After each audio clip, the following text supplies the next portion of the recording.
जनपद गाजियाबाद में बदमाशों द्वारा घर में घुसकर की गई पत्रकार की गोली मारकर हत्या के मामले में पूरे प्रदेश के पत्रकारों में उबाल आ गया। मैनपुरी के पत्रकारों ने क्या प्रतिक्रिया दी है, आइए आपको दिखाते हैं इस खबर के जरिए। 20 जुलाई की देर रात गाजियाबाद में पत्रकार विक्रम जोशी के घर में घुसकर बदमाशों ने उनकी बेटी के ही सामने गोली मारकर हत्या कर दी, जिसके बाद उत्तर प्रदेश के पत्रकारों में आक्रोश व्याप्त हो गया। सोशल मीडिया पर पत्रकारों का आक्रोश बढ़ चढ़ कर दिखाई दे रहा है। उत्तर प्रदेश के सभी पत्रकार विक्रम जोशी के हत्यारों को कड़ी से कड़ी सजा दिलाई जाने की मांग कर रहे हैं। वहीं उत्तर प्रदेश के मुख्यमंत्री योगी आदित्यनाथ की ओर से मामले को संज्ञान में लेते हुए मृतक पत्रकार के परिवार को 10 लाख रुपए की आर्थिक सहायता और उनकी पत्नी को सरकारी नौकरी दिए जाने का ऐलान किया है। वहीं इस घटना को लेकर मैनपुरी के पत्रकारों ने क्या कुछ प्रतिक्रिया दी है, यह जरा आप भी सुनिए। देखिए, सबसे पहले मैं गाजियाबाद में जो हमारे पत्रकार साथी हैं उनकी बदमाशों द्वारा उनकी बेटी के सामने घर में घुसकर गोली मारकर हत्या कर दी गई, मैं उनको श्रद्धांजलि देता हूं और उनके परिवार को इस विषम परिस्थिति में धैर्य रखने की ईश्वर से प्रार्थना करता हूं। उत्तर प्रदेश सरकार से इस बात की मांग भी करता हूं कि पत्रकार साथी की जो हत्या की गई है उनके हत्यारों को तत्काल गिरफ्तार कर कड़ी से कड़ी सजा दिलाई जाए। साथ ही उत्तर प्रदेश में जितने भी पत्रकार हैं ऐसी घटनाओं से अपने आप को असुरक्षित महसूस करने लगे हैं। पत्रकारों के लिए सरकार को कोई एक नई व्यवस्था करने की ज़रूरत है, जिससे पत्रकारों की वाजिब सुरक्षा के इंतजाम हो सकें। लगातार पत्रकारों पर इस तरीके के जो हमले हो रहे हैं इससे पत्रकार भयभीत है। और गाजियाबाद में जो घटना हुई है उसमें ये भी सुनने में आ रहा है कि गाजियाबाद के जो एसएसपी हैं उनकी लापरवाही रही है। तो इस बात को लेकर भी पूरे उत्तर प्रदेश के पत्रकारों में आक्रोश है कि अभी तक सिर्फ चौकी इंचार्ज पर कार्रवाई की गई, एसएसपी के ऊपर कार्रवाई क्यों नहीं की गई। सरकार को और शासन को ये सोचना चाहिए कि इतनी बड़ी घटना में अगर लापरवाही एसएसपी की आती है सामने तो उनके खिलाफ भी कार्रवाई की जाए। नमस्कार, मैं सुबह कुमार।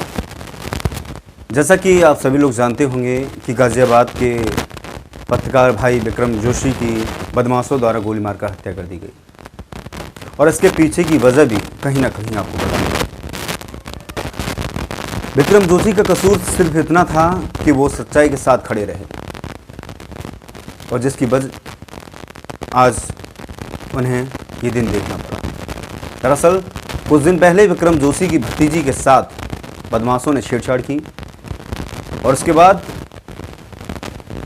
विक्रम जोशी ने इसकी रिपोर्ट पुलिस थाने में भी दर्ज कराई। भतीजी की छेड़छाड़ का विरोध करना विक्रम जोशी को इतना महंगा पड़ गया कि उन्हें अपनी जान से हाथ धोना पड़ा और कहीं ना कहीं इसमें पुलिस प्रशासन की बड़ी चूक है, जिसका जिम्मेदार आज सिर्फ पुलिस प्रशासन को ही ठहराया जाएगा। क्योंकि अगर विक्रम जोशी की रिपोर्ट से वक्त ही अगर पुलिस उस पर एक्शन ले लेती तो शायद आज जो हत्यारे हैं वो सलाखों के पीछे होते और विक्रम जोशी अपनी जान से हाथ नहीं गंवाते। विक्रम जोशी के परिवार पर आज कितना बड़ा संकट है उसकी पूर्ति तो कोई नहीं कर सकता, लेकिन फिर भी हम सांत्वना करते हैं, भगवान से प्रार्थना करते हैं कि उनके परिवार को इस कठिन परिस्थिति से लड़ने की ताकत दे। भगवान इस कठिन परिस्थितियों में उसके परिवार को इतनी शक्ति दे कि वह इस गम से उभर सकें, इस पीड़ा से उभर सकें।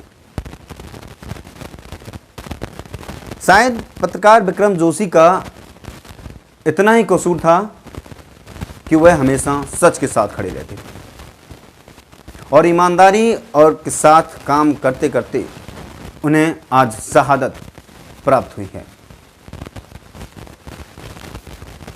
हम सरकार से अपील करेंगे कि सरकार विक्रम जोशी के परिवार को आर्थिक मदद दे और साथ ही साथ उनके परिवार के बच्चे या उनकी पत्नी को कुछ सरकारी जॉब मुहैया कराए और विक्रम जोशी के हत्यारों को कड़ी से कड़ी सजा दिलाई जाए।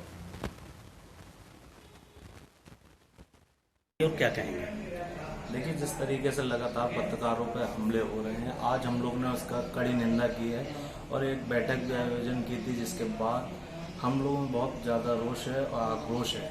लगातार उत्तर प्रदेश के अंदर पत्रकारों पर हमले हो रहे हैं, कहीं ना कहीं पत्रकार अपने आप को सुरक्षित महसूस नहीं कर रहे। वहीं सरकार से हम मांग करें कि इस तरीके की घटनाओं को रोका जाए और कोई ना कोई ऐसा कानून लेकर आया जाए जिससे पत्रकारों के संग हो रही घटनाओं को रोका जा सके। देखिए, इससे पूर्व में जो है उन्नाव में भी एक पत्रकार की जो है गोली मारकर हत्या कर दी गई थी और ये गाजियाबाद में जिस तरीके से आपको देखने को मिला कि एक अपनी भांजी की जो है छेड़छाड़ को रोकने का विरोध किया था, उन्होंने शिकायत की, जिसको लेकर जो है सरेराह उनकी हत्या कर दी गई। तो क्या लगता है आपको कि सरकार निरंकुश हो गई है? क्या कुछ करना नहीं चाहती? पत्रकारों के हितों के बारे में कुछ सोचना चाहती है या नहीं? लगातार सरकार जो है पत्रकारों पर दबाव बनाती है कि पत्रकार उनके जैसा चलें, उनके जैसा करें, और जब पत्रकार इस चीज़ का विरोध करते हैं या स्वतंत्र रहना चाहते हैं, जो पत्रकारों का अधिकार है, उसको लेकर हमेशा सरकार दबाव बनाती है। ये चीज़ आगे नहीं होना चाहिए क्योंकि पत्रकार स्वतंत्र हैं, तो उनकी आज़ादी जब आप छीन लेंगे तो इस तरीके की घटनाएं आम हो जाएंगी। अभी एक पत्रकार पर हमला हुआ, अगर ये घटनाएं नहीं रोकी गई तो लगातार पत्रकारों पर वैसे भी हमले हो रहे हैं तो और भी हो सकते हैं। इसकी कड़ी निंदा करना